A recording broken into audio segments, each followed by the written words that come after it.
crawdad here. But I want to show you the before and after. I'm going to show you guys how I like to modify this thing based upon the experience I've had with it. Now, the first thing I like to do with it is I like to trim some of the stuff off it. Now, these little legs on the side right here, I'm gonna trim them off because they really slow the bait down. They provide a lot of drag. It makes it fall a lot slower. So the first thing I do is just clip those little end things off like that. And then the next thing I do is see the tentacle in the middle there. I wanna cut that off. And what this does, see how it looks right there? When I cut that tentacle off, it creates some separation in the craw there, like you can see. And then I'm gonna go in through there and you can see on the craw, there's segments here. And I'm gonna go down to the third segment and I'm gonna cut right below the third segment. So that's my craw, the way it looks right there. Now here's the difference between out of the package and the one that I've got right there. Now I have found that this just looks more realistic to the fish and I get more bites. And normally on something like this, I'll pair it up on my finesse jig.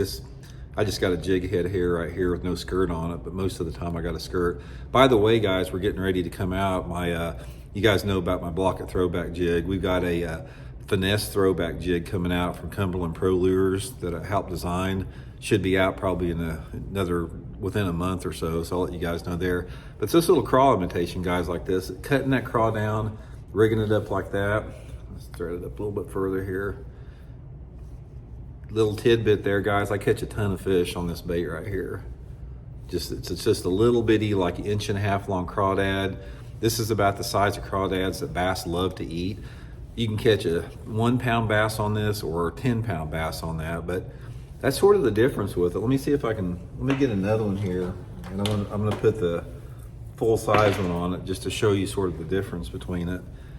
One of the things about, jig fishing and fishing slow is I am a stickler for detail as far as how it looks, because you got to realize that when a bait like a jig or a Texas rig or something like that is laying on the bottom, the bass have a chance to study it a lot, and they can look at the thing and determine if it's real or not just by looking at it.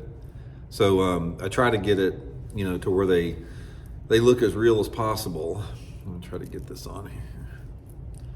I'm gonna sort of show you the difference we got here with it.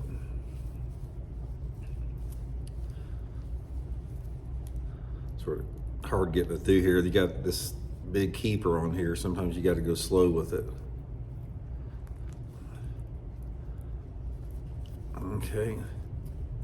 Okay, so here's the difference on the craw, the way I've got it set up and the